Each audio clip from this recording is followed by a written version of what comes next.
What is up, ladies and gentlemen? Welcome to another episode, episode 9. Episode 9.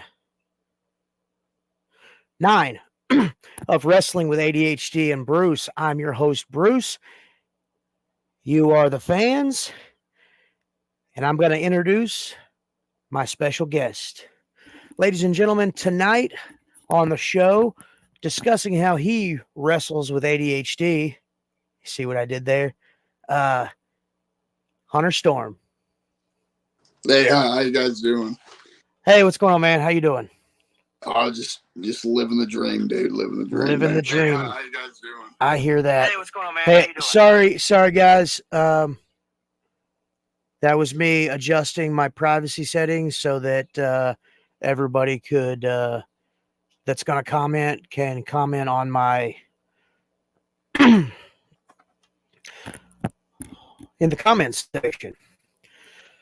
All right, so I don't know if you'll be able to see the comments. You may not, or you may. What I'll do is, as they come in, and if they come in, I will. I'll pop them up in the at the bottom, right below, right above where that little ticker is doing its thing. Yeah, I got a little drop down for chat too, in case I need to see it. Then it's there. Oh, okay, cool.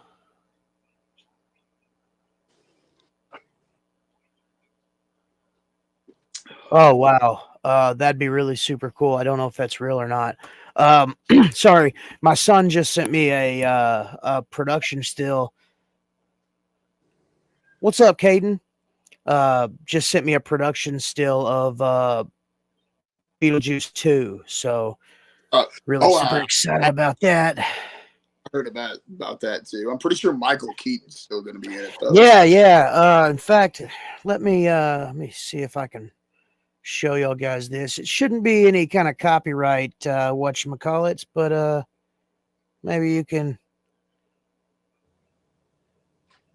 It looks like Beetlejuice, and he's got looks like a syringe full of truth serum. I don't know what's going on. It's supposed to come out. It's supposed to come out this year or next year. Hey, what's going on, Spencer? Oh, man. All right, so Hunter Storm. This is your time to just tell us all who you are and where you're from and what you do, and share as much as you want or as little as you want, man. It's entirely up to you. I try to give this opportunity for guys to to share all their socials for like social media and stuff, and if they if you can score a couple of likes and shares and follows from this, sweet. Yeah, absolutely. Well, like you said before, my name's Hunter Storm. I was actually born in Poplar Bluff, Missouri, but I was pretty much raised in Michigan my whole life. I was diagnosed with ADHD around the time I was about 12, 13. And went to, just kind of had a regular childhood, I guess, if that's what you want to call it. And finished high school, went to the Marine Corps, did my 4 years there and got the heck out of there. And and then I got over here, and then my dad, he's a 25-year vet, and that's kind of something that was always kind of in the back of my head. That'd be actually really cool to do, was start wrestling, and I'm sure you can relate. So for sure. I started the training, and 4 years later, here I am. So right. So wrestling with ADHD since you were 13. Yeah, 12, 13, yeah. Not bad. 12, 13. That means you were in like what, 6th, 7th grade? Yeah, that sounds like right, yeah. Oh man, that's I remember I was diagnosed in the 2nd grade, so I was 92, so I was like 9 or 10 years old. So 91, 92. Yeah. 2nd grade.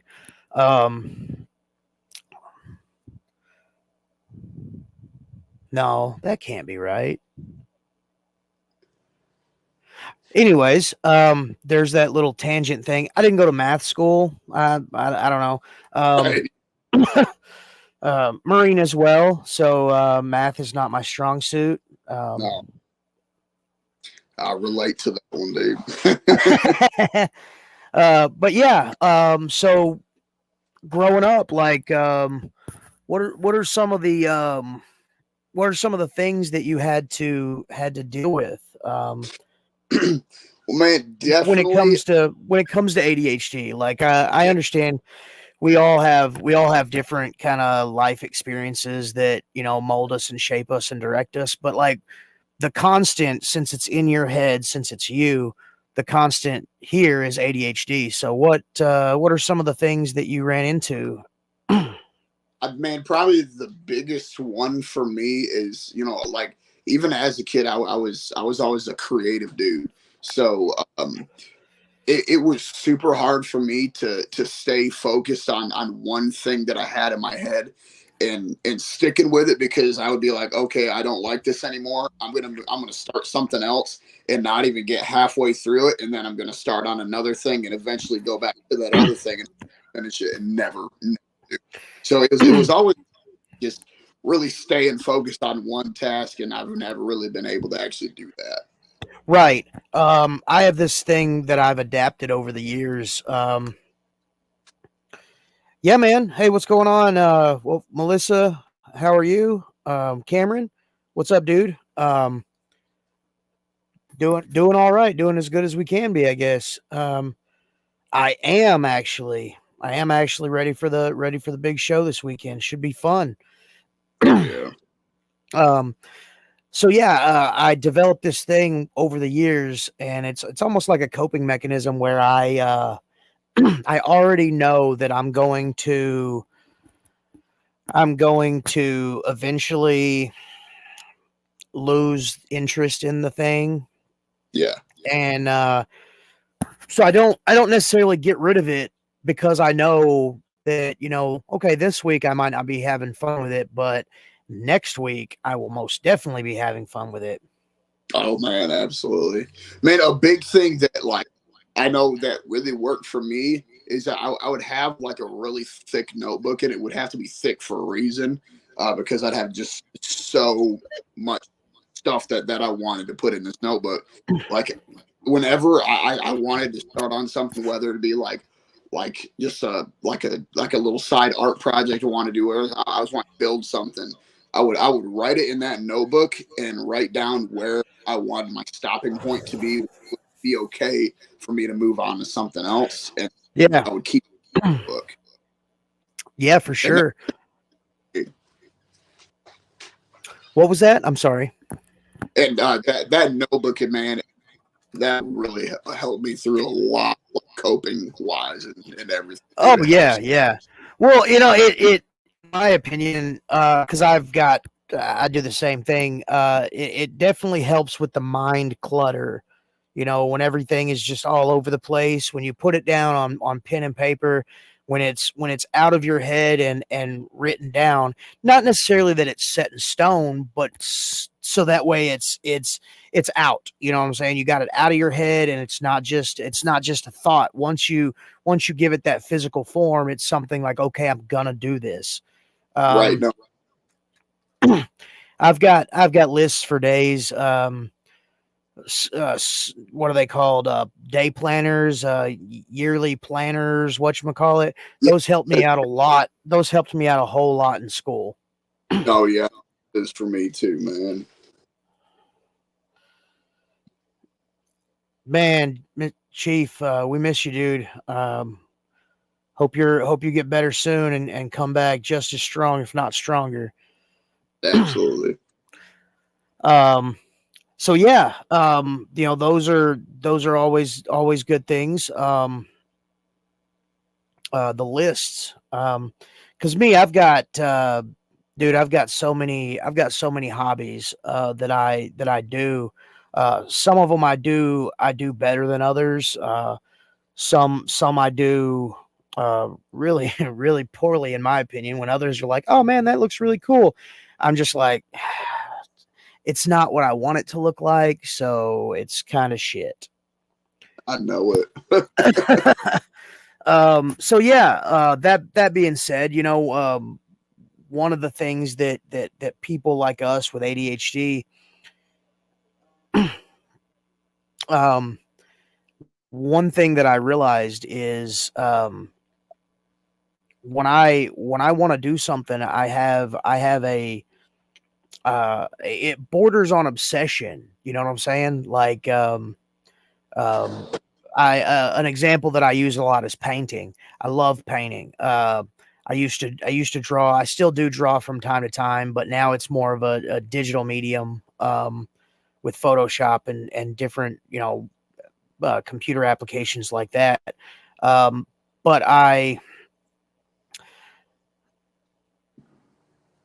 use painting as an example. Like when I first started, when I first got it in my head that I wanted to paint, I I was almost obsessed with the different types of paint and the different colors. And one that I stayed away from was oil painting, because I knew that I knew that oil, it takes so long to dry. You almost have to do it in layers, and you have to do it over a period of time. It's not something that you can just slap together. And unless you've got a technique, like I watched Bob Ross, and that guy, he had Cool. a he had a wet on wet technique that I could never create. I've got one Bob Ross painting that I did myself. When I was in college, I went through a Bob Ross course, and I learned that technique. But it was just something that to me was just so meticulous. I just was like, guys, I'm going to screw this up, so I'm just going to stay away from it. And the thing about like that style of so detail oriented that it's so hard to be able to, like, I don't even want to say copy it, but mimic it. Well, no, yeah, and that was the whole thing about the Bob Ross seminar. It obviously it wasn't Bob Ross, but it was a Bob Ross trained artist or a painter that came and taught us the techniques that they were taught. Um, Right. but yeah, it's not copying, it's mimicking. And sometimes the most sincerest form of flattery is, mimicry or copying. Right. So, I'm gonna kind of peek over here at the comments here real quick before they get Yeah. away from us. Uh, Cameron Hedge, Hunter Burleson, Bruce McGowan. Growing up, how did ADHD affect relationships? Oh Um, man. I'll let you answer, and then I will, unless you want to think, and then I'll answer, and then let you think. Whatever you want to do. Yeah, man. So like, especially like when I had first, like actually found out, hey, you know, what's going on with me isn't just something that like I'm just overthinking about. I actually have something that can be treated for me, and how it affected relationships for me. I would constantly have this thought in my head like, oh hey, are they like are they really my friend? Are they really like who they say they are? And I would constantly um look for different avenues to, I don't even want to say judge that person, but to really figure them out. Because but that could honestly also be a mix between with the whole schizophrenia problem I talked about earlier. Yeah. It could even mix between those really. For me, Well, maintaining relationships is kind of hard. oh, for sure. Well, the longest relationship that I've ever been in, I'm still in. Me and my wife just celebrated our 22nd year of being married. And Congratulations. thank you. Every day, to me, every day is it's a new adventure, and not in a bad way. It's me figuring out how to keep things new, because I'm not, and this is not me talking bad or making fun of marriage or relationships in general, but I look at it, I go into things like that with my ADHD brain. I go into it like a hobby. Yeah. You do something until you get good at it, and then it becomes second nature. It no longer is a hobby. It's just something that you're semi good at.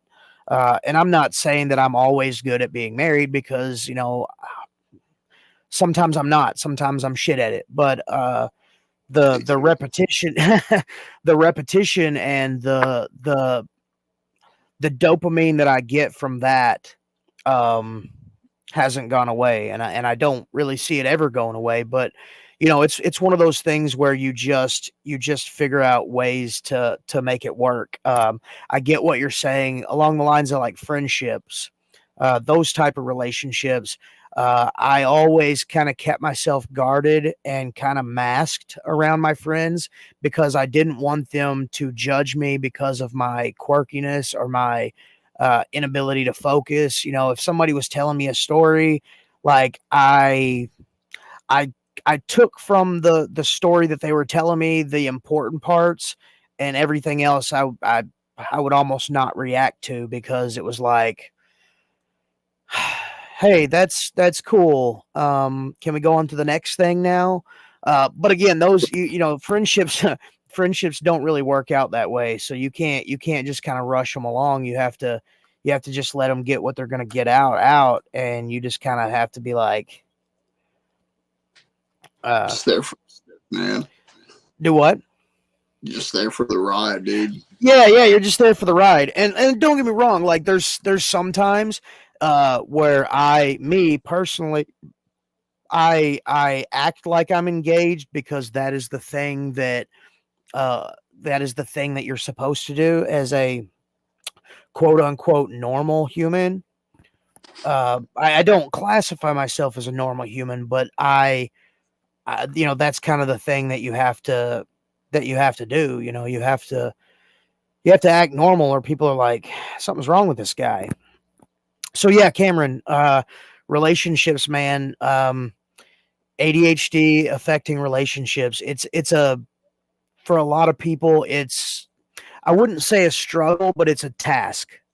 And most tasks, even struggles, most tasks can be completed and effectively navigated. But it's one of those things where a lot of the times your emotional connection to somebody kind of outweighs your chemical wiring in your brain, and you just do what you have to do to keep that relationship. If it's something that you feel is important, you figure out a way to make it happen. Oh, definitely, dude. Man, I know for me, I think I've been in 10 days. Me and my wife, we will been together for 4 years, and Awesome. yeah, dude. And, and man, it's like she doesn't deal with any of the ADHD stuff. So I know for me, what is the most challenging part about it is staying comfortable in the spot that I'm at. And Yeah. yeah. So for me, I'm always wanting to know. All right, so what's the plan from here on out? And I don't focus myself on, hey, we're in this moment right now, so let's enjoy it. I wish I could be, but I'm not. So I'm constantly worried about, okay, hey, how are we going to do this? The next time, how are we going to do this tomorrow? How are we going to do this the next day? You feel me? Yeah. Well, I'm a self-described dopamine vampire. Uh, I got I'm like a succubus for dopamine. I want to be able to enjoy what I'm doing. I say Right. it all the time. If I'm not having fun doing it, guess what's going to happen? I'm not going to do it anymore.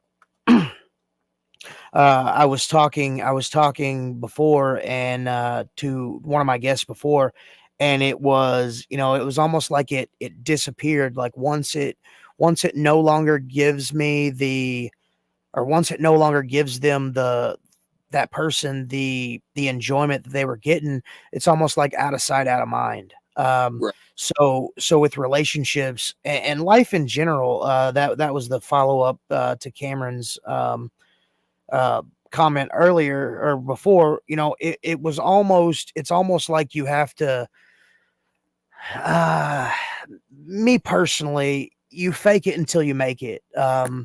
You you you you make things interesting. You make them fun. Um, Right. 22 years, I still flirt with my wife. I do that because that's how I enjoy us. You know what I'm saying? No, yeah, Other things too, like having 4 kids with her, and crafting a life with her. Um, those are all fun and enjoyable in their own little ways. But I find ways to keep that dopamine feed, you know, pulling in, it making me enjoy the things that I'm doing. And that not necessarily just for people with ADHD, uh, or just me in general. I'm talking about life in general.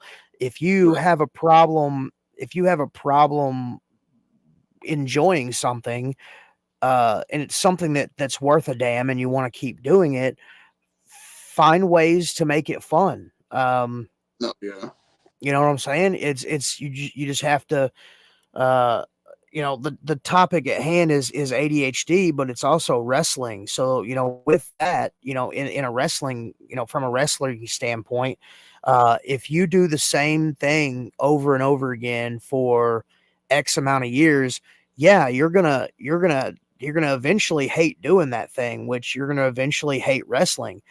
So if you find new and inventive ways to make wrestling fun, and make you have a good time, then you almost fall back in love with wrestling, and you can continue doing it well after you thought, man, maybe I should just hang it up. I'm not having right, any fun anymore.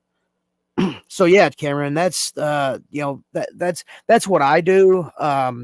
You guys that have been around me for the past few years, I'm all the time sort of reinventing myself, or reinventing the definition of what I am, in the ring. And the reason I do that is because I want to continue experiencing new things, experiencing new aspects and facets of who I am in the ring.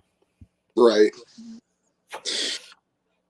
No, I mean, man, like I want to say the whole time I've known you, it's with you, it's a constantly evolving thing. Something has never been the same for a long period of time. It's always been something something that I don't think that the fans have seen something from you yet. So you're constantly evolving when it comes to that aspect. Yeah, I try, and I see that from a lot of guys. I see the evolution of who they are, and the evolution of what their definition of wrestling is. Because just like there's many different flavors of ice cream, and many different flavors of many different genres of movies and books, and all this stuff. Wrestling's the same way. There's so many different things in wrestling that make it new and exciting. And I say it all the time. Like, there's nothing that you've ever done that hasn't already been done before.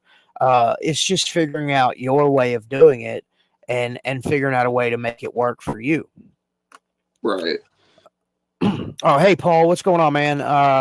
Hey, it'll be good to have you back. But yeah, that's kind of my whole take on that. So what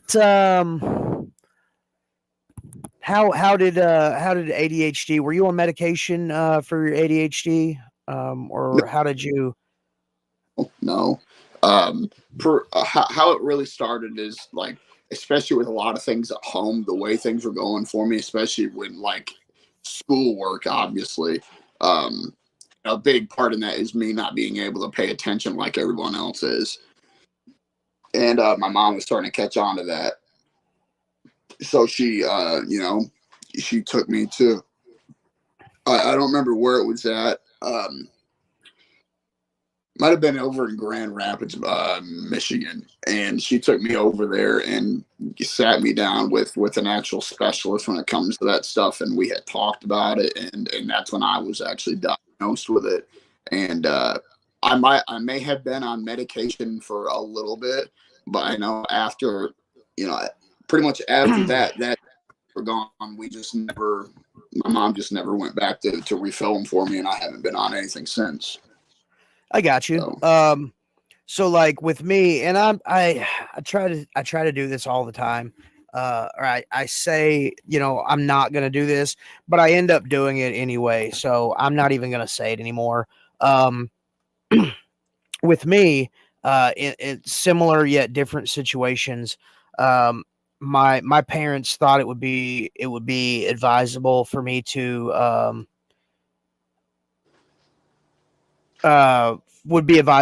take medication, and one of the first medications I took was Ritalin.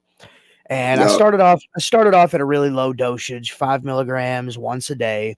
And then it bumped up to 10 milligrams, 5 milligrams twice a day. And then, 15, and it just went up, from the second until about the ninth grade. I was going to join the ROTC. I was living in Millington, Tennessee, and I was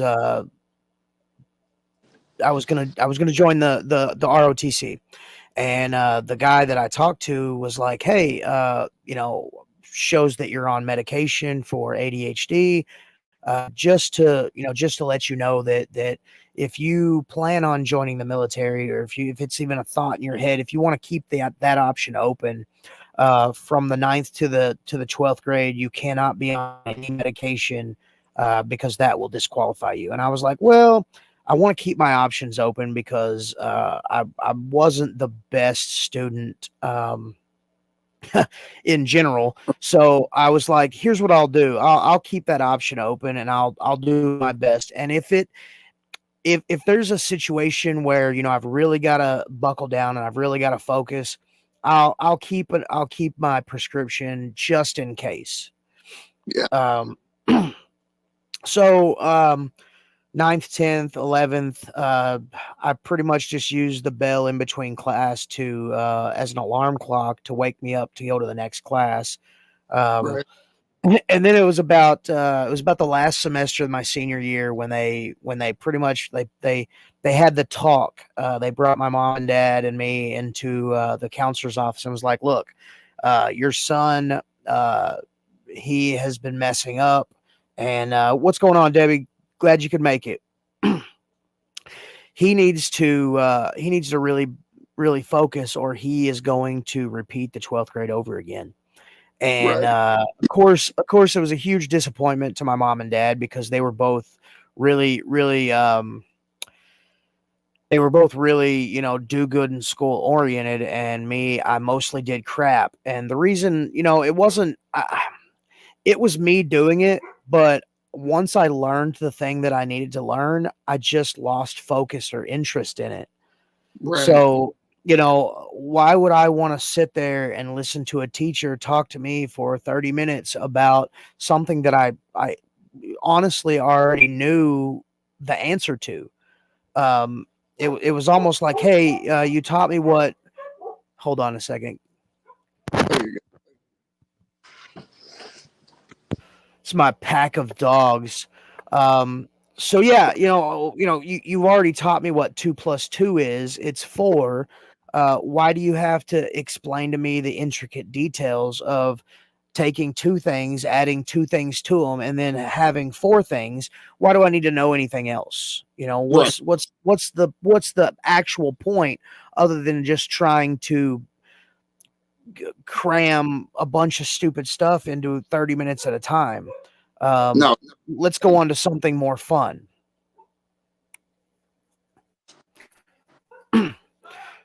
We are doing great, Debbie. If you haven't noticed, I've got Hunter Storm on here, and right now we're listening to a rousing rendition of a history lesson with Bruce. But we're supposed to be talking to Hunter. But one thing that I've noticed is me, you, everybody that I've talked to that has ADHD, as many things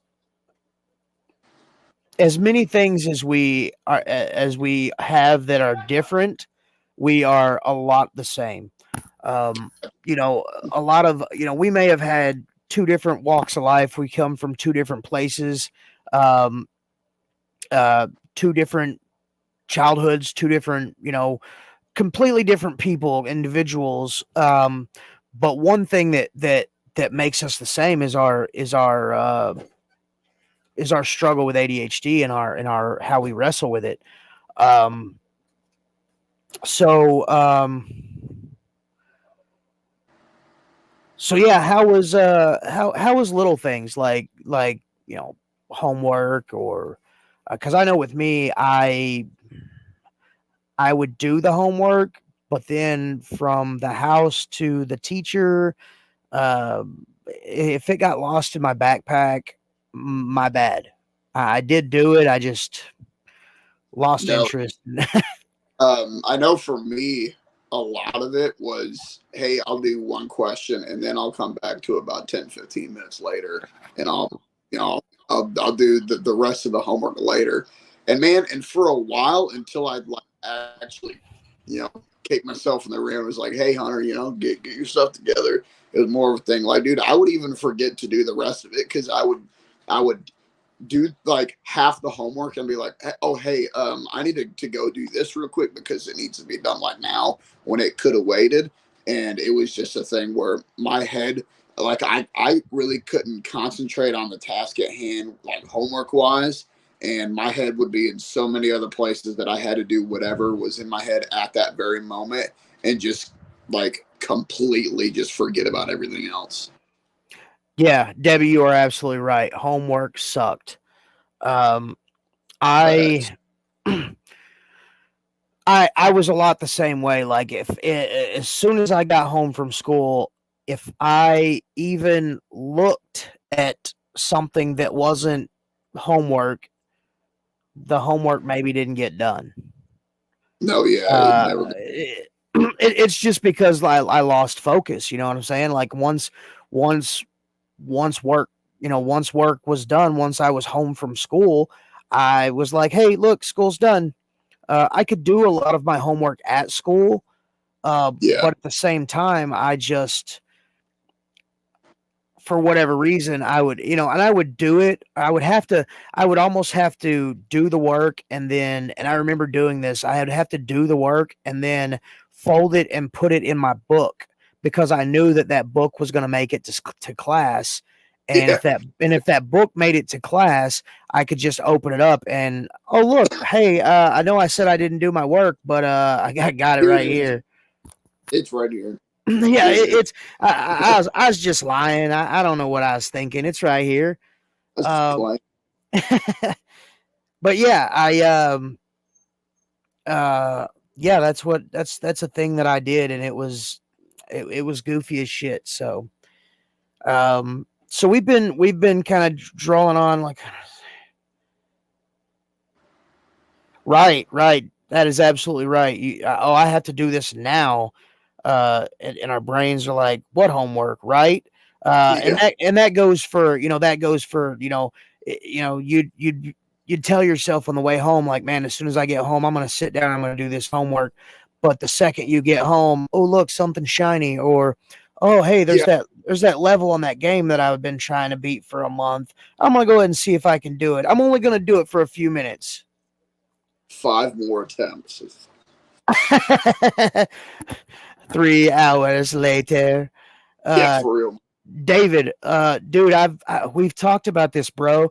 Uh, the more you watch these interviews, the more you evaluate your own experiences, right? And I'm not trying to say it's like folie à deux, like shared what is that word I'm looking for? Psychosis. But you know, a lot of people go their entire lives and aren't diagnosed and just end up thinking from as young as they can remember until they finally do get diagnosed is, man, I'm broken. I've got a learning disability, or I can't learn, or I can't be taught. I've found in my research is right.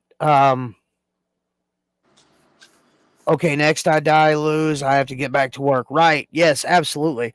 Uh, And but it's one of those things where, until they are diagnosed, they're like, man, I'm dumb, or I can't be taught. I can't learn. Uh, you start beating yourself up yeah, about you start beating yourself it. up, and it's a vicious cycle. I had a guy, who through wrestling, I've become really good friends with him, and he wasn't diagnosed.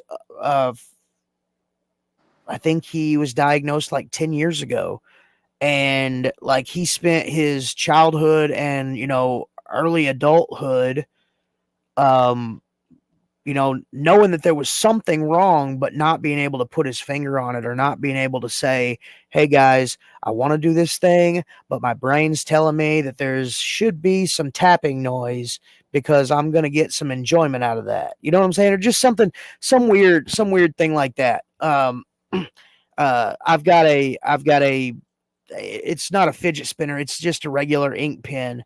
Uh, but I've taken the little thing out of it, and, I I can still click it without ink getting all over my inside of my pocket.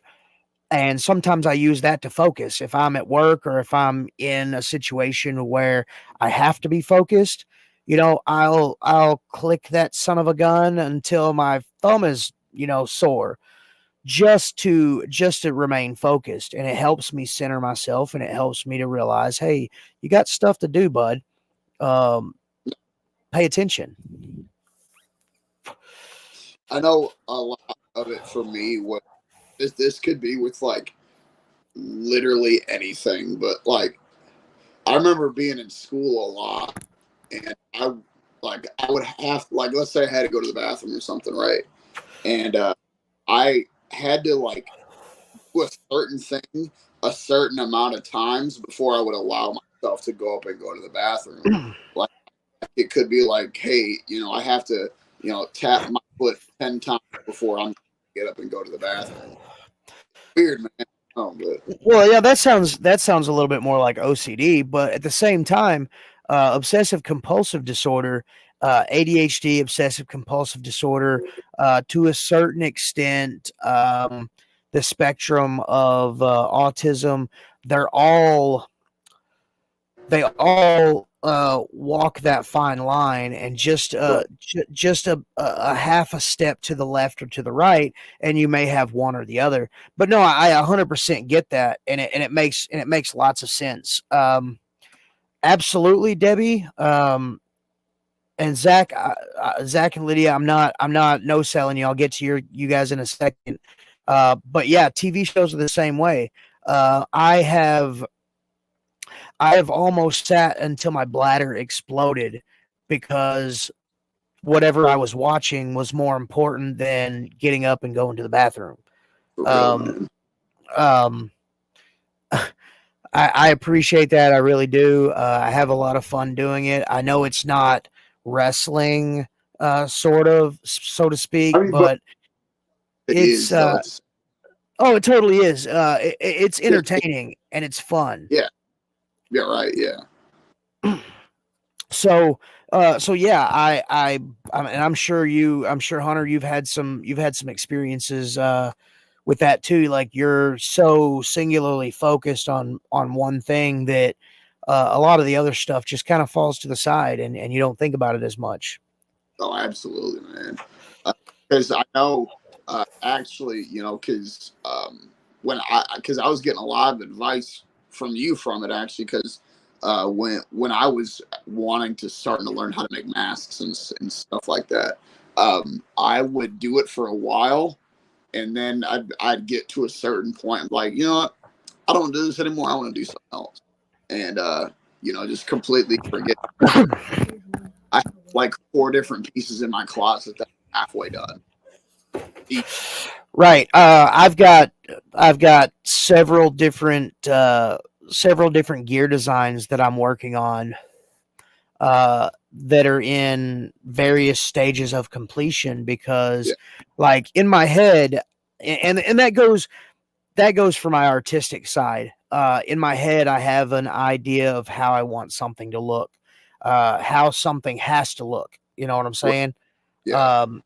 And if it doesn't look like that, then I'm going to either keep working on it or I'm just going to trash it because one, I may not have the means to do it, and that really bugs me. Or two, I may have gotten to a point where if I continue, I'm just going to screw it up because obviously I call it losing the artistic touch. Not necessarily losing it, but the artistic touch has gone away. So I need to take this thing that I'm working on and I need to put it to the side because eventually I'm going to pick it back up and then the juices will be flowing and everything will be where it needs to be and all the pieces will fall in line, so to speak. Man, a big thing I do, especially like with gear or anything else, I'll be at a good pace where I'm almost done. It's like, hey, this is starting to look really good. I'm happy with how this looks. I'm being like, but it could use this as well, and I want to add this. And when I do add this certain thing, I just ruin the whole thing. Right. And well, what I do is from time to time, it ends up completely ruining it to where I can't go back and correct it. You know what I'm saying? I have to completely wipe the slate clean and start new. Yeah, it's very frustrating. Yeah, Debbie, like I said, I have several hobbies. She wants to know if we've tried putting it towards like projects like model cars and stuff like that. The problem with me, and I'll let you answer first. I'm sorry. This is Wrestling with ADHD and Bruce, but this is not about me. So go ahead. Good man. Like model cars, probably not, because I'm not that like I'm not that detail oriented with everything. I mean, in my head I am, but like physically, no. I mean, for the most part, like I do like to put my ADHD tendencies into like a certain project. Like for the most part, it's the masks and stuff like that, or like building something for my son or something like that. Because I'll be racing in my head. I built them like a tool set the other day. Oh, right And on.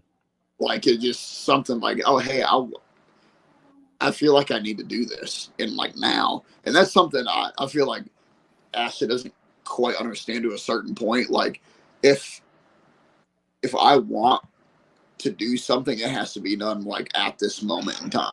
Right. Everything else be damned. This has to get done. This is getting done immediately. Well, and that goes back to I think like this is just with me.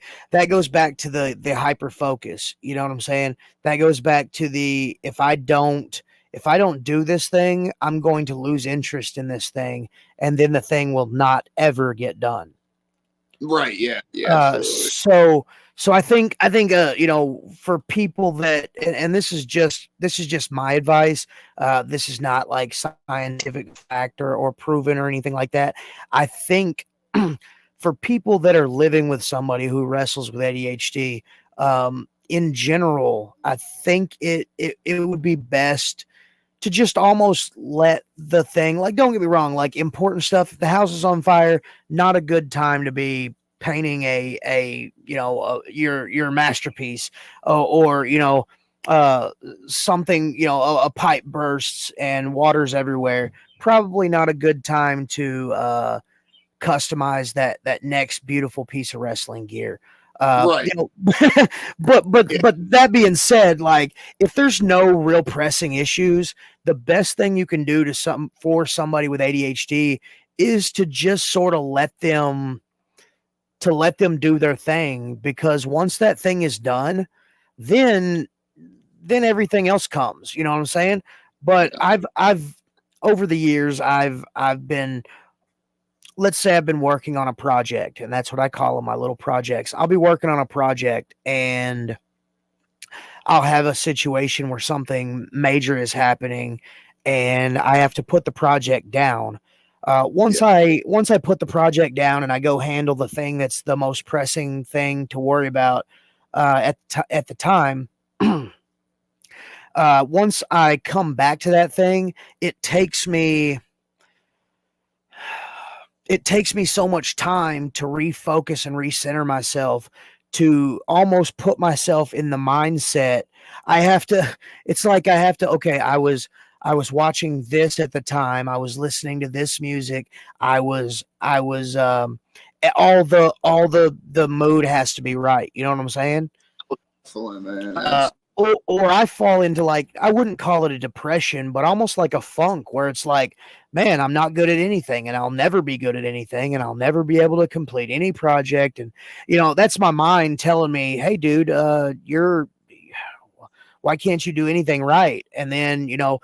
then once I, yeah, then once I meet those criterias of the things to get me to where I need to be, then it's like I'm firing on all cylinders and I'm rocking and rolling. Hey, maybe Uh, I'm not good. yeah, maybe I'm not so much of a screw up. You know what I'm saying? Maybe I can do some things. Right. And it's almost like a sense of accomplishment once that project is done and complete. I customize action figures. When I started wrestling, I was around several people that my kids really enjoyed watching, and I really enjoyed wrestling with. So my kids wanted custom action figures of them, so I made several action figures of guys that I wrestled with, Dirty Little Dave, Sarge O'Reilly, the LA Hustlers. I made so many different guys. I don't know. I might, David. Let's see, Debbie. I bet ADHD people could build a house in less time than someone. Look, I honestly believe that too. If you get like a fire team of dudes and females, dudes and girls that had ADHD, you could probably accomplish a whole shit ton of stuff. Um, What David say? he said, "You're gonna let Hunter talk," and then he's just laughing at me now. Hey, man, David's an a-hole, man. uh, no, I don't think that he is at all. No, really at all. But no, it's one of those things where, just curious. This question is for both of you. Your last matches you had, did your ADHD mess with you during your match? Go ahead. Oh, man. The last match I had is, what was it? Oh, yeah, I remember now. Yeah. So what I'm doing currently is something that I'm not used to doing really whatsoever. And the whole thing around it is so new to me. But at the same time, because this is so new to me, it's exciting. And it's something I've never done before. And like I said, it's exciting. So I really get to, jam my creativity into it. But when it's something that I've been doing for a minute, it's almost like I start to get bored of it to a certain extent. But what I'm doing now, since it's new and it's fresh, I can put everything I have into what I'm doing right now, and with it to a certain extent, if you know what I'm saying. Yeah, absolutely. My last match was an ADHD fueled fever dream. I absolutely loved it. It to me, it had wrestling, it had storytelling, it had creativity and costumes, it had theater, it to me, it encompassed what wrestling is to me. Yeah, Hunter, listen to this. It's called Evolution. That's Uh, that new thing that you've never done before, that's really exciting, that you really get to put your creativity into and build it, that's evolution, man. That's getting out of your comfort zone and doing something new, and then finding out, holy shit, I'm really good at this. it is a change of fact. David's an a-hole, but Right. I will agree. And he will probably agree as well. He said he's really proud of you. Thank you, man. Thank you. So now is the part of the show where I'm just going to ask questions and I'm going to let you answer them. Yeah, So yeah. David, this is where I let Hunter talk now, David. He takes it back. He said I take it back. You can't take it back. It's already there. It's already said. No dying allowed on the show. LOL. Well, there's already a dead man on the show, and he's possessed a werewolf. So, if that gives you any insight into what I'm currently doing, people watching, Don't 3 times. he's not an a-hole. It's almost Look, 9:00. You can say ass, David. All right, so let's get into the ADHD questions.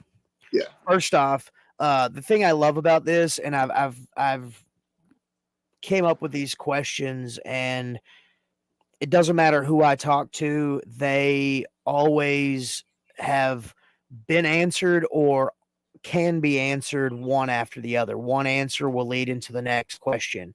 Right. And if they have been answered, you can expand on them.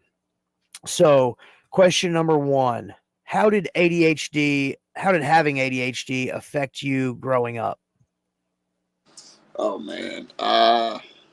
Kind of almost to the same aspect that was hit earlier when Bolo had asked that question about like relationships, because growing up relationships were really hard for me, not only to maintain but to progress in them, because I was always like you said, I was always wanting that dopamine out of it. I was never really satisfied with things staying the same for a long amount of time. I always wanted something new, or I wanted something exciting to happen. And even saying to as were like, and as a kid, I wanted bad shit to happen so it would be exciting. Right, right. That was just David saying he had to bounce. He's catch the replay later. Bye, David. Have fun. Tell Tab and everybody and Fred and everybody that we love them.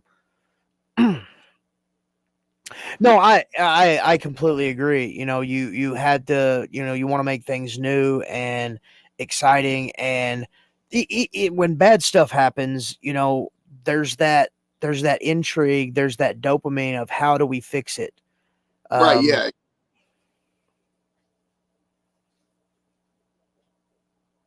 Okay, Debbie's got a question that's for question 1. How does that affect you now with your personal life? Man, honestly, now that I'm about to be 20, so I'm not really old at all, but still, I don't want bad things to happen whatsoever. And to be honest with you, my wife actually helps out a lot with keeping everything under control. A big part about it is she's always wanting to do shit, so that helps out a lot. Always wants go ahead and do these new things and make it life exciting, because I'm sure Bruce will say the exact same thing with his wife. It's really good to have someone around you that makes life enjoyable. And yeah, so I'm going to answer your question. That'd be my perfect. No, I'm about to be 25. Yeah. Not Oh, she thought that you said, and it sounded like you said you're when you said you're not really old at all. She thought you said 20, because so did I. I was like, man, you young gun. Yeah, but I'll be 25 in like 2 weeks. All right on. So, question number 2. Hope that answers the question. Coming from a child to an adult, how has having ADHD affected your personal life from being a child to transitioning to an adult? I not trying to answer the question or anything, but I think the Marine Corps had a large part to play in that. Uh, Uh, you don't have time for ADHD when you're in the Marine Corps. no, dude, you got to grow up real quick. Uncle Sam doesn't give a shit about that. No, man, he don't. He really freaking don't. No, man, that pretty much, sums that question up. Really, is like, yeah, my childhood did have my times and everything like that, and um, the sad part about that, I feel when you like ADHD, a support system is like 90% of what you really need, and I really didn't have as much as I would have liked to, so that led me to do other things to cope with it. I won't get into that right now, but it led to me doing other things in order to cope with it, and then getting up to the Marine Corps. It, like you said, you don't have time for it. You can't say, oh, hey, you're gonna have to take it slower with me because I don't think like everybody else. They don't give a damn. You know. Well, yeah, and that being said, like everybody's Marine Corps experience is different. Everybody comes from different walks of life. Everybody's Marine Corps experience is the same and yet different. One thing that I've found in all the years that I've had ADHD, and especially once I became a wrestler, was that team sports isn't necessarily the best for people with ADHD. When Right. It's easier for people with ADHD to have a single sport kind of thing. And the Right. Marine Corps, in a lot of ways, it is a singles competition because they teach you the things that you're supposed to do, and your buddy can't do them for you. You have to be the one to make those changes. You have to be the one to do those things. It's not graded on team effort. You know what I'm saying? Right. Now after hey, can you stop making fun of me? Yeah, I keep saying because I've got problems. I've got problems. Okay. Anyway, now that's the wife making fun of me. Oh yeah. It's a never-ending struggle in the McGowan household, in the Warwolf pack. Anyways, so yeah, it's the Debbie, my wife's making fun of me. It's cool though. We make fun of each other. That's how we keep things new and exciting. It's like a 24 hours a day, 7 days a week roast. Uh, Debbie said that birthday chops are coming your way from David for calling him an asshole. No, he can take those somewhere else.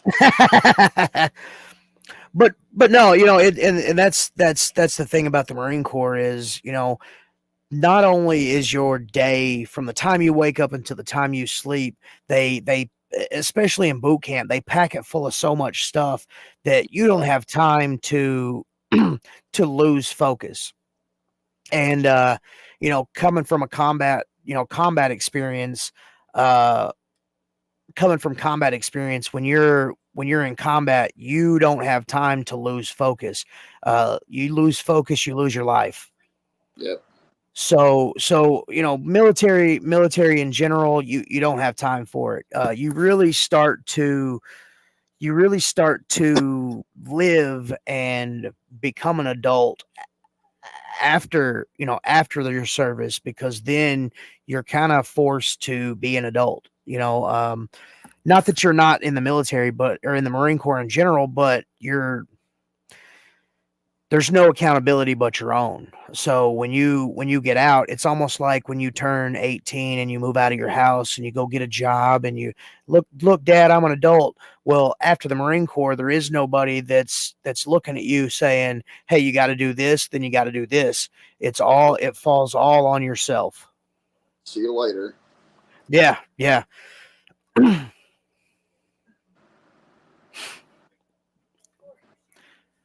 So yeah, question number 3.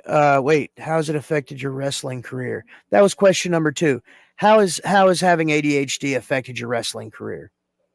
Um, Man, I've been pretty fortunate to be surrounded by people like you, like my father, like Bolo. You know, a lot of those guys that go through the same things that I do, and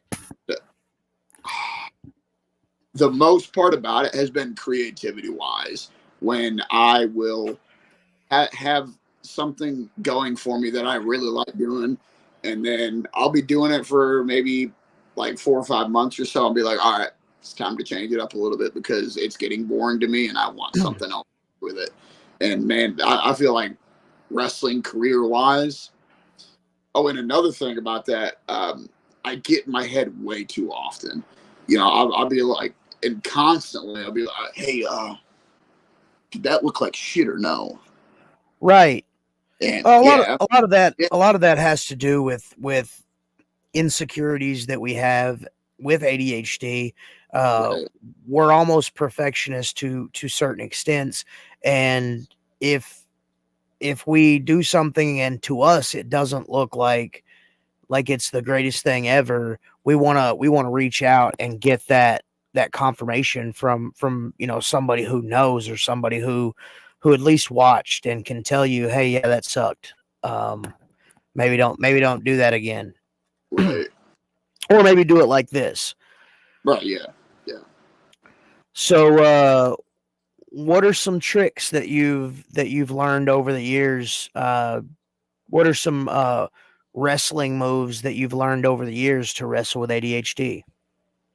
Um, like for me, the biggest help in, or like I said, we're wrestling move to put down ADHD, I guess, um, is just to be confident, man. Um, be confident in what.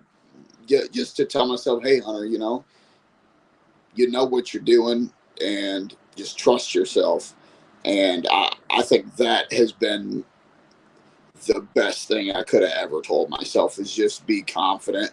And hey, Hunter, you're doing the right thing. Stick with it, because you go and ask. I don't know. You go ask Bruce, even about this, and guess what? They're going to tell you the same thing you just told yourself. Be confident. So Right. me, that's biggest help. Be, Yeah, well, that's something that me and David have learned over the years, and once you are in it as long as I've been in it, as long as your dad's been in it, you'll be telling younger guys as well. Um, one thing outside of, like, don't get me wrong, like, wrestling, to me, wrestling is a sport and it's entertainment and it's all of that all balled up into one. But wrestling is where I can be silly, or wrestling is oh where I yeah, can I can be something that on a regular basis I can't be. Outside of wrestling, me personally, I've adopted what I like to call, you know, normal for ADHD, where I internalize all of my, quirkiness and my craziness, so that I can have normal conversations with people that that don't have ADHD or don't know that I have ADHD. I've been wrestling for 14 years, and it wasn't until I started this podcast this year that some people had any idea that I had ADHD. And I've had conversations with people that have known me my entire career and have been like, "Wow, dude, if I would have known you had ADHD 10 years ago, or 12 years ago, or 14 when you started, I might have treated you differently, or and not in a bad way, but I might have taken a little more a different approach in teaching you this, or having you learn this." because I mean, uh, whether they realize or not, we learn differently than do. right, You know, right. Not everybody, I'm way more of a hands-on learner. I have to mess something up to get it right. You know what I'm saying? I have to physically mess it up with my hands to do it right. So that being said, it really pays to find out, how someone learns, because how people learn is as different as people's eye colors or their hair color or their preference in movies or whatever. Everybody learns differently. Um, Right. so yeah, I adopted one of the moves that I learned to wrestle with ADHD is normal for ADHD. I watch people and I see what they do that looks normal, that's like normal human behavior, and I internalize all of my little quirks and my fidgets, and I just do normal stuff so that people don't think that there's something wrong with me. You know what I'm saying? Yeah, yeah, I feel you. Let's see here. Honestly, without people knowing, it makes us feel 100% better and helps us learn and move on to be more comfortable and confident in our lives. Absolutely. I never told people in the wrestling business that I had ADHD because I didn't want them to look at me different. I didn't want to be. Uh, it made me feel comfortable because nobody was looking at me strange, like, oh, this guy's got ADHD. It's going to be so hard to teach him. He's not going to want to listen. He's going to lose focus. Um, but again, that goes back to, the hyper focus and the hyper vigilance of ADHD. I wanted to be good at wrestling, so I put the blinders on and I focused on learning wrestling. Right. And every new thing that I learned and every new place that I went that people saw that I was doing good, or I was getting better here, or I was excelling here, it boosted my confidence and made me way more comfortable. So, but I think, looking back, a lot of people that I've talked to since I started doing this ADHD podcast is they're like, oh my gosh, dude, I feel like I missed a whole part of knowing you that, could have helped. And I'm just like, well, the thing there is, again, it falls back on that didn't want to be judged, didn't want to be looked at as difficult or unteachable. Never judge a book by its cover. You never know what those pages might hold. Absolutely. Yeah. But that's the thing, I wanted to put on a normal face, and I wanted to learn like everybody else. So, I just kept that to myself. And, over the years, I took several ass chewings in wrestling. And 90% of those could have been alleviated by me just saying, hold up, I lost focus and I got distracted. And sometimes that happens. Right. So I feel like now, like 14 years in, a lot of people have been more, what's the word I'm looking for? Been more Under, understanding. Yeah, yeah, been a lot more understanding. And like, if I go out there and I blow a match out of my ass, people are like, no, not necessarily giving me a pass, but just being like, hey, well, what happened here? Instead of just jumping to, hey, you're a piece of shit and you suck at wrestling. Why did you do that thing? You know what I'm right. saying? Yeah. I'm my own worst enemy. I keep stuff to myself so that nobody worries, and it ends up making people worried. So, uh, Right. and then when they find out, they're like, "Oh man, if you would have told me that, we could have both handled that together instead of you just trying to muddle through it as poorly as you possibly could have." Right. Uh, so yeah. That's question number 3. Some of the tricks that you've learned to control it or to have it work for you. Question number 4. Well, it's actually a 2-part question. So, what are some of the positives of wrestling with ADHD? Um, by far, attention to detail. Um, I think someone, I mean, you would even understand this as well. Someone with ADHD, like I said, our attention to detail is so out there, and our outlook on literally everything is so out there compared to what I guess a normal person can perceive. It's it, I don't even think it's really even in comparison really to like I said, the attention to detail and the all the hypersensitivity to literally everything. So that's Right, right. anyways. No, I 100% agree. And to expand on that, like the super attention to detail, I look at it like driving down the road. Like a normal person drives down the road and they're looking out of their mirrors occasionally, and they've focused on what's in front of them. Uh, when I drive down the road, I'm looking at the mirrors all the time through my peripherals. I'm looking what's coming in front of me. I'm looking what's behind me. I hear a noise. Where's that noise coming from? Right. What is that? Why is the engine doing that thing that it's doing? The AC's kind of funny. What's going on there? And then Right. like as soon as like let's say you add something like rain to the mix, it makes everything that much more. You know what I'm saying? I'm not just focused on driving. Now I'm focused on everybody else that's driving. You know what I'm Yep. saying? Because I want to make sure that they're not slamming on their brakes when they shouldn't, because that could get me in a wreck. Or I don't want to. I want to focus on this, but I'm focused on everything. You know, I tell the wife all the time when we're driving, like, this is literally the safest place you could possibly be in the entire world at this moment, because you know a normal person would be just focused on driving. Me, I'm focused on everything Yeah. all at once. And I know that can be tiring at times, but it is what it is. You know, I would much rather be mentally drained than to not be super focused on something. Yeah. And that's generally how I watch my wrestling matches back. You know, I'm when I should be focused on, oh, did I perform that move properly, or did I have the right technique or the footwork?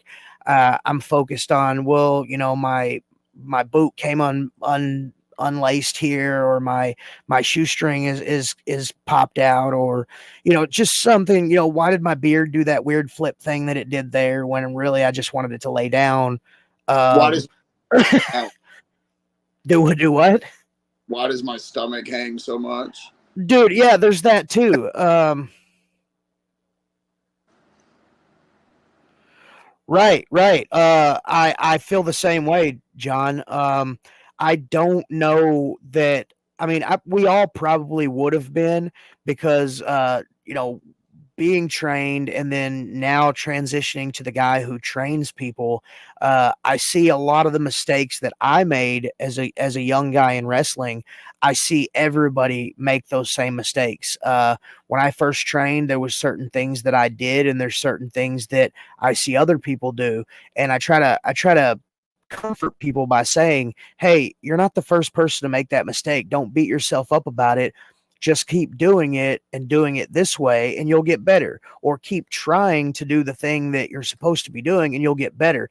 So I don't know if I don't know if we would be the same wrestlers we are now without our and I wouldn't even call it a mental illness really. But at the same time, I feel like we wouldn't be.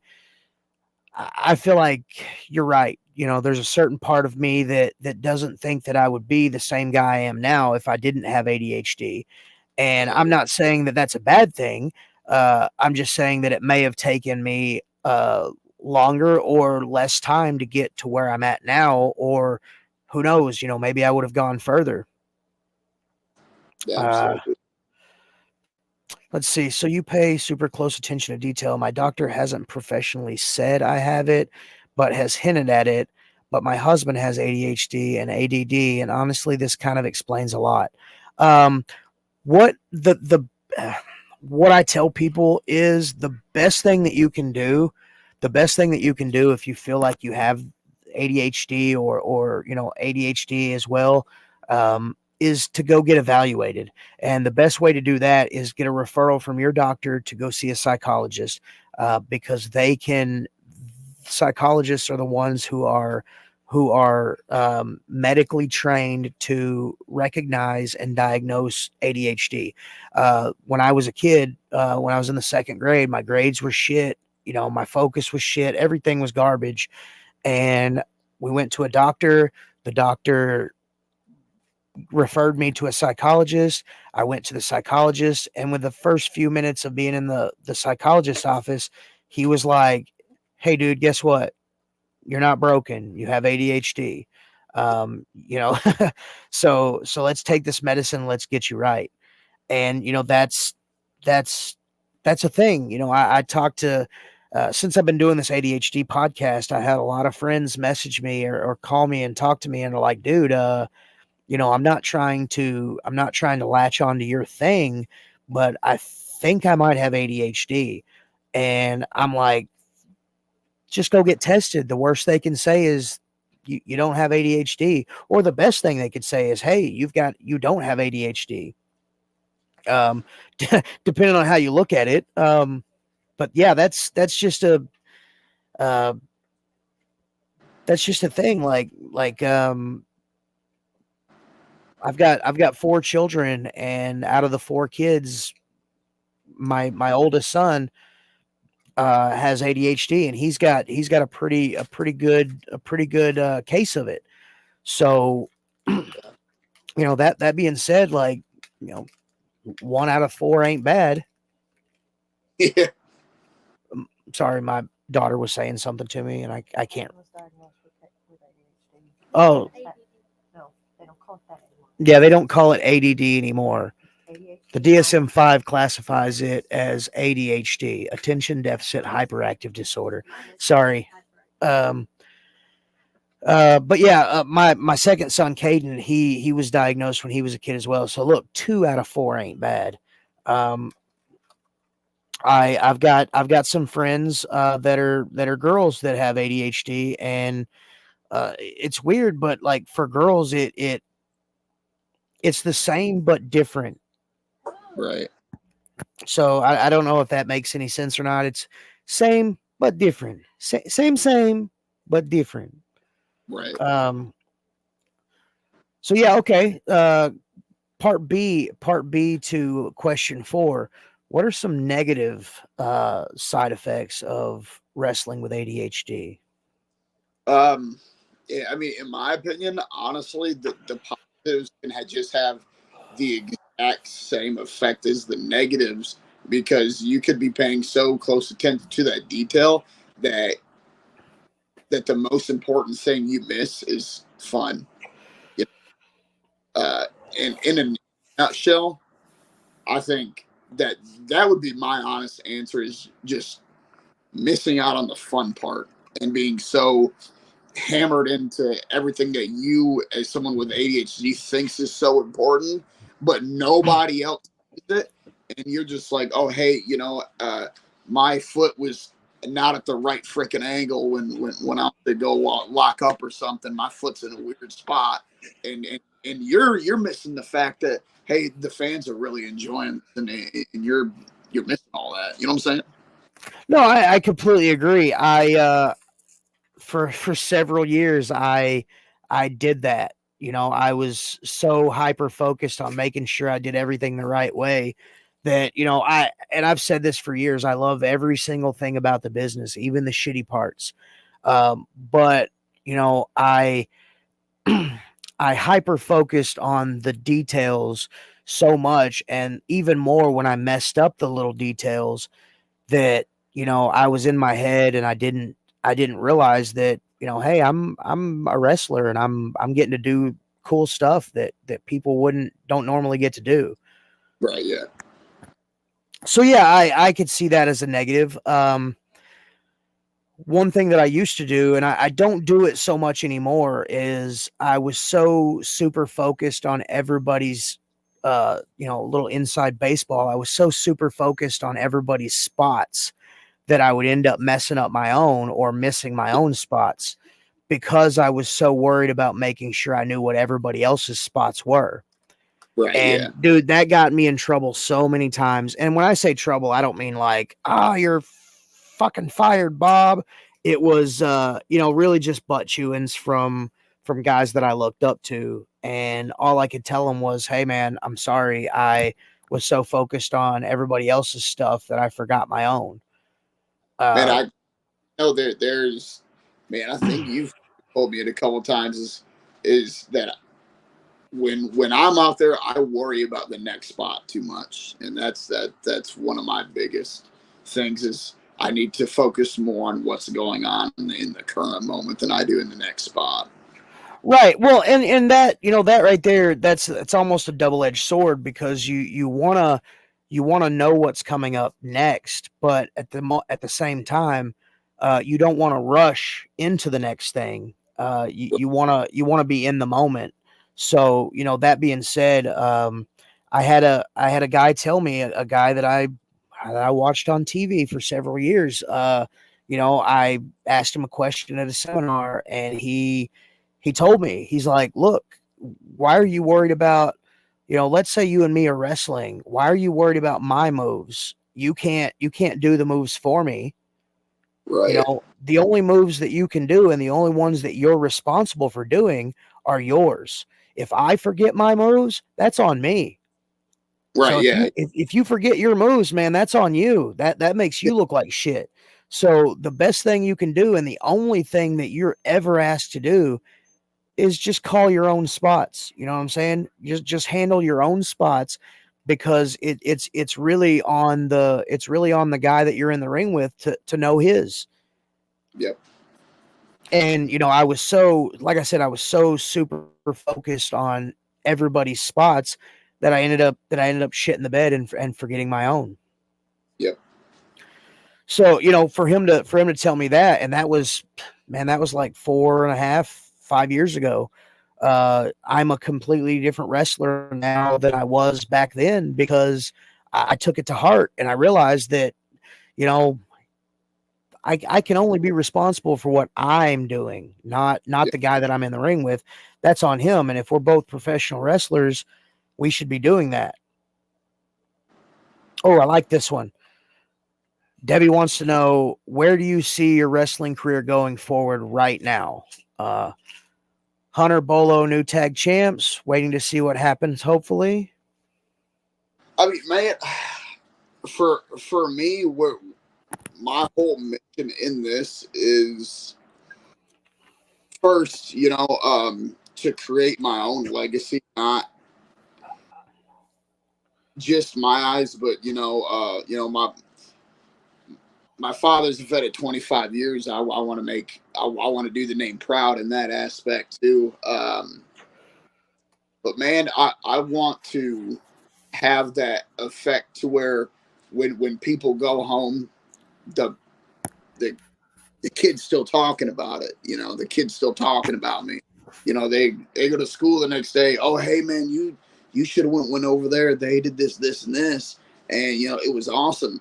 And I think the main thing about even that is somebody in that crowd can be going through the worst time in their lives, but for maybe 2 to 3 hours, it doesn't even matter anymore. That's out the window. What they're focused on at that very moment in time is what's going on in that ring right now, and that's the type of legacy that I want to leave behind. And if I get somewhere with it, great. That's everyone that's doing this. That's everybody's dream, is to get somewhere doing it. If it happens, great. If it don't, I at least had fun trying. You know what I'm saying? Right, right. The journey is much more fun than the destination. Uh, Tyler wants to know when the clown gimmick is happening. Man, that was something that is in my mind, and hopefully I am able to do it one day. I hope, like I said, I hope I'm able to do it, but it's just one of those things that are back there, and I'm ready to do when the time's right. Right, right. Good answer. I like that. I like those kind of answers. Um, so the last and final question before we bullshit a little bit. What is something that you would say to kid you? Like Oh, adult you right now comes up and just walks by kid you. before or after you were diagnosed? What's something that you would tell yourself? Um, Honestly, I feel like I would say to myself is uh, accept things for the way that they are currently, and be the most, if you have to be that confident asshole, be that confident asshole, because it's going to do you a lot more favors than making somebody upset, because at the end of the day they're going to wake up in the morning and be over it, but that confidence that you have in yourself, that's going to last you for the rest of your life. And and me talking to my younger self with ADHD, it would be like, find coping mechanisms that work for you instead of what's been working for everybody else that that has ADHD. Find ones that work for you and you only. Find ways to better yourself in the ways that you know how. That's what I would say. Good. Great answer. I love these. I love the last question the most. Don't get me wrong. All the other questions, I really enjoy. I love hearing the answers to, but number 5 is the absolute best. And I I like. say that I say that because every single answer is different.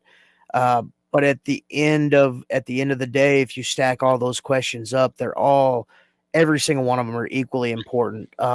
You have you have things as you grow up, while you're growing up, you view the world through a different lens as you do as an adult, and Absolutely. things when you're a kid are so much bigger and so much more what's the word?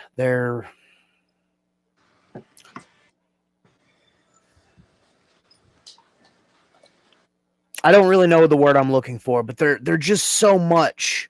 Um, if an adult or if somebody says, "Well, why can't you learn this or why can't you do this?" and you don't know, even if you've been told I have ADHD, you have ADHD, and you learn differently, you don't know because you want to learn it or you want to do it, but there's something inside of you that just will not let you accomplish that goal at the moment because you don't have the tools. So, I just love these answers because, every one of them, they're just positive, reaffirming, things like, hey, kid, th- you know, this doesn't last forever. The what you're feeling, it'll eventually go away and you'll be good. You just have to stay the course or whatever the message may be. But, Yeah. it's all about just positivity and letting kids in general that have this diagnosis know that, and even if they don't, it's a good message to pass on to kids that don't have ADHD. um Everybody learns differently and everybody's pace is different, and you don't have to be the same as the person to your left or to your right because, you're you. Right. Yeah. Absolutely. So now that all the questions and stuff is out of the way, let's turn over here to the comments. This one might make you feel good. As one of the security guards for OCW, I can tell you I have heard a few adults and kids talk about JT throwing the acid on you, and I'm glad to see that you're healing up rather well from that. Thank I'd you. like to know the number of your plastic surgeon because I kind of look like Frankenstein that's been slapped with ugly. Um, had a little girl and her mom ask about you last week before you came out. That's super cool. No, that always So makes me feel good, man. so she can say that you definitely leave them all talking, have left them all talking for the last couple of weeks. I think one thing that is affirms us in the positive direction is that we're making an impact. Whether no matter how big or how small it is, there's still we're doing the right thing. We're Yeah. we're progressing in the right direction. And I like how you said that making it is making it to the top, whatever that may be, for you is the goal for everyone.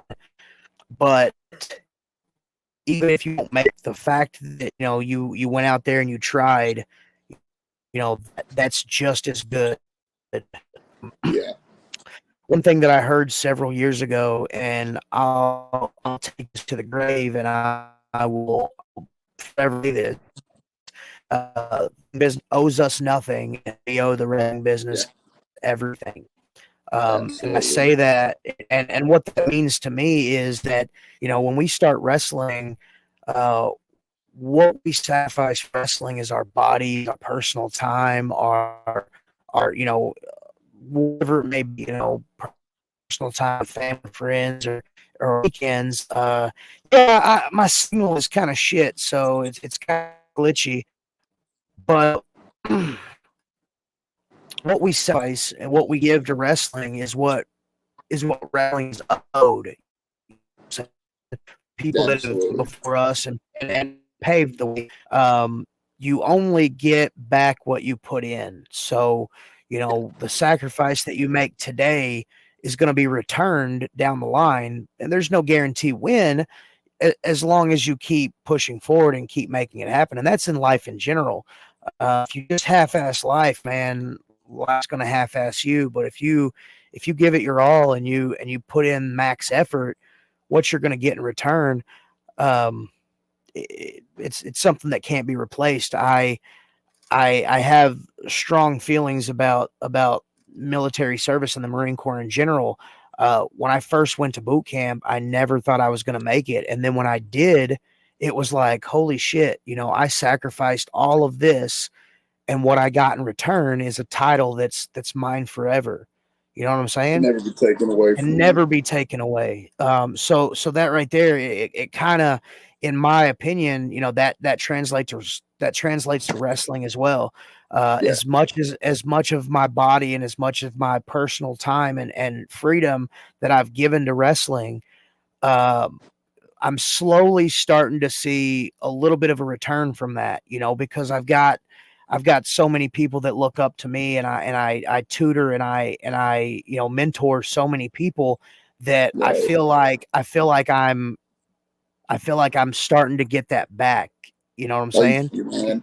I can personally say that, man. I believe I told you this earlier today, but man, your impact has reached lengths that I don't think that you may even fully understand. Because man, like, No, I agree. And dude, when you said that, I wasn't no selling you at all. I was in the middle of work and I was like, man, that means so much to me, but I don't toot my own horn. So I no, don't yeah, so I don't really know how to, I'm like that guy that's like, okay. set You know? that.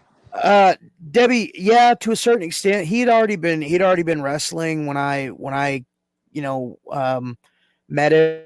But I've tried to do my best to help him out as much as he asked for it, and I would never tell him something that would steer him in the wrong direction, because I want everybody to succeed and do great things, and I've got so much confidence, and I see so much potential that it almost forces me to completely forget about anything that possibly bad that could happen.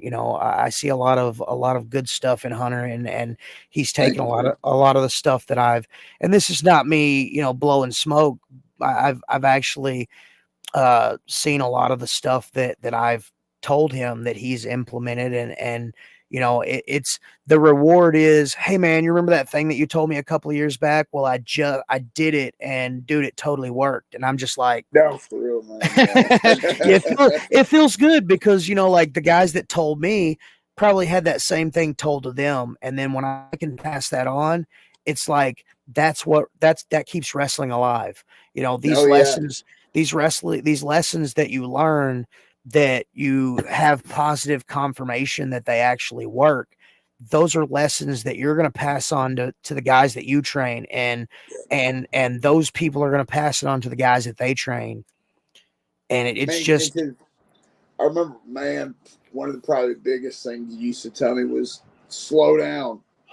And man, I'm starting to do it, and I'm happy about it. right, and I've seen that, because when I first got told, "Hey kid, slow down," it was just that. It wasn't, "Hey kid, slow down because of this." Hey kid, Right? slow Yeah. down because of that. It was just, "Hey kid, slow down." And then a couple of months would go by, and I'd run into that guy that told me to slow down, and I'm like, I'm slowing down. Do you see it? And then I would inevitably get that, "Yeah, I see you slowing down, but I need you to get a little slower." And I'm like, Yeah. Yeah. "Come on now." And it wasn't until a couple of years ago, actually last year, the year before last, I did a seminar, and the guy actually explained why you slow down. And I was like, "Oh my gosh, in 12 years it had never been explained to me like that." So it Yeah. makes sense. It's not one of those things that's just like an empty critique, like, "Oh, if you slow down, you will eventually speed up," or some dumb shit like Yeah. that. Like some Confucius type Yeah, like shit. some Confucius says, like I don't understand. Explain it to me. So when it was actually explained to me, I I do my absolute best to, when I tell somebody to slow down, I explain to them the reason behind it. It's not so much because you're just moving at light speed, but there's a method to the madness of slowing Yeah. down. And once I got that, then I was like, "Oh hell yeah, I'm gonna tell everybody this. It's not a trade secret. Like, we're all in the business, so everybody needs to know this." Right. Yeah. Uh, I don't care if you've been doing it for 80 years. Like, you gotta know why you're slowing down, because if you don't know Right. why you're slowing down, you'll never know if you're slow enough. You know what I'm saying? Right. Yeah. Yeah. Yeah. Until you physically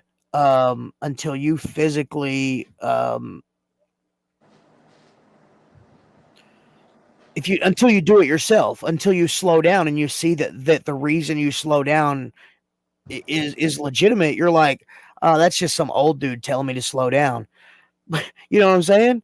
Like, you slow down, but you don't know why you're slowing down until you're told to.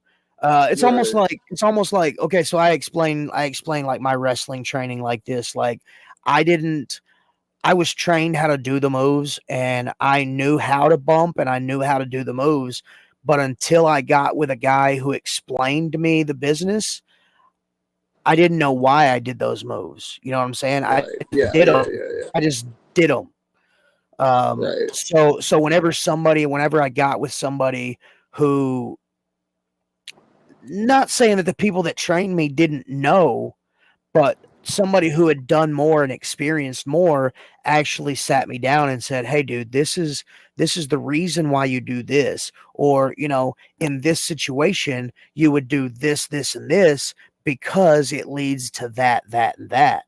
Then it was Yeah. like, "Oh my gosh," the light bulb went off, and it's like, "Okay, now that I know how to bump, and now I know why I'm bumping, that makes me a better wrestler." Or, No. No. Yeah. Yeah. I know how to do this move, but now I know why I do this move. It almost finishes the equation, you know what I'm saying?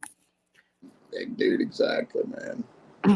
And once you experience that, you're like, "Holy crap." Right.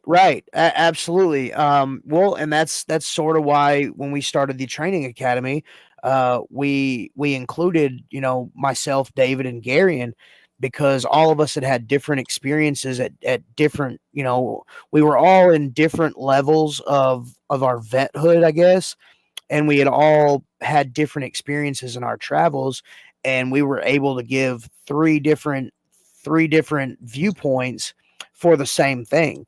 You know what I'm saying? So, and I love, you know, and you're absolutely right, Debbie. When I watch Hunter, or when I watch anybody that's had some training by us, I see those shades of us in there, and so you know, it makes me feel good that my version of wrestling, or that a version that I was taught, is going to continue. So Right.